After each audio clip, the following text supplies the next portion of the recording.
11,000 কোটি টকাৰ এটা অনলাইন ট্ৰেডিং স্কেম সংঘটিত হৈছে অসমত। এই যে কিবা বিশাল ফুকন, এই যে কি বৰ্মন, দীপাংকৰ ন, দীপাংকৰ বৰ্মনৰ কেছটোত 7,000 কোটি টকা, বিশাল ফুকনৰ কেছটোত 2,000 কোটি টকা, 7-2-9, আৰু বাকী গোটেই অগৰং বগৰং গোটেইবিলাক ধৰিলে টোটেল হৈ গ'লগে 11,000 কোটি টকাৰ কেলেংকাৰী। এই 11,000 কোটি টকাৰ কেলেংকাৰীটোত যেতিয়া মন্ত্ৰীৰ নাম লাহে লাহে সোমাবলৈ ধৰিলে, হিমন্ত বিশ্ব শৰ্মাৰ আশে পাশেও দুজন এজন মানুহৰ ফটো ওলাবলৈ ধৰিলে, মন্ত্ৰীবিলাকৰ পত্নীবিলাকৰ ফটোবিলাক ওলাবলৈ ধৰিলে। আকস্মিকভাৱে 9, 10 আৰু 11 তাৰিখৰ দিনা সোণাপুৰত উচ্ছেদ কৰি দিয়া হ'ল। আৰু এইটোতো সকলোৱে জানে যে অসমত কিবা এটা যদি চৰকাৰ বিৰোধী কিবা এটা যদি মানুহৰ প্ৰতিবাদ আহে, লগে লগে এটা ঢোল আছে, সেইটো হ'ল মিয়া ঢোল।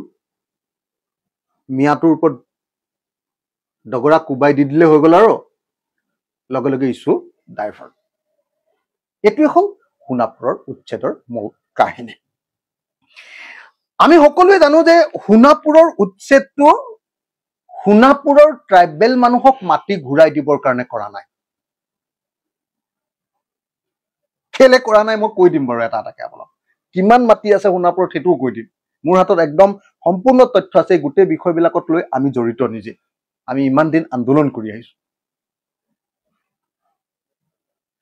আপোনালোকে যদি সঁচাকেই হিমন্ত বিশ্ব শৰ্মাই সোণাপুৰৰ ট্ৰাইবেল মানুহক ইমান ভাল পায়, তেতিয়াহ'লে ডিমৰীয়াত সেই ট্ৰাইবেল মানুহৰ সমষ্টিটো কেলেনো SC সমষ্টি ঘোষণা কৰি দিলে? মই এটা বেছিক প্ৰশ্ন কৰিছো দেই। মই আশা কৰো আপোনালোকে বস্তুটো কেটচ কৰিব পাৰিব। যদি হিমন্ত বিশ্ব শৰ্মাই আমাৰ সোণাপুৰৰ, আমাৰ ডিমৰীয়াৰ, আমাৰ ক্ষেত্ৰীৰ ট্ৰাইবেল মানুহবিলাকক, তাৰ বড়ো, তাৰ তিৱা আৰু তাৰ কাৰ্বি মানুহবিলাকক যদি সঁচাকেই ভাল পায়, তেতিয়াহ'লে ডিমৰীয়াটো ট্ৰাইবেল সমষ্টি নকৰি সেইটো কেলে SC সমষ্টি কৰি দিলে? কাৰণ তাত হিন্দু বেংগলী মানুহ আৰু হিন্দু বাংলাদেশীও তাত আছে। আপোনালোকে সকলোৱে দেখিছে। তাত অকল এটা জাতিৰ মানুহক, মিয়া মানুহৰ ওপৰত উচ্ছেদ কৰা হৈছে। নন প্ৰটেক্টেড ক্লাছ কিন্তু অকল মিয়া মানুহে নাই তাত।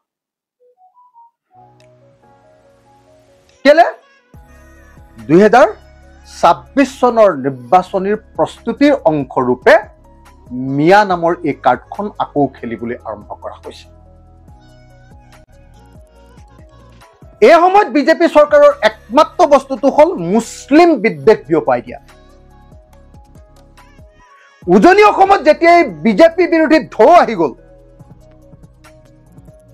যোৰহাট লোকসভা নিৰ্বাচনত হাৰাৰ পাছত এতিয়া উজনি অসমৰ মানুহে বিজেপিক খেদিবৰ কাৰণে প্ৰস্তুতি চলাই আছে। উজনি অসমৰ গাঁৱে গাঁৱে স্মাৰ্ট মিটাৰৰ বিৰুদ্ধে আন্দোলন চলি আছে। উজনি অসমৰ মানুহে বিজেপিক এতিয়া ঘৃণা কৰে। লগে লগে ইছ্যু ডাইভাৰ্ট কৰিবৰ কাৰণে মিয়া ইছ্যুটোক উত্থাপন কৰি দিয়া হ'ল।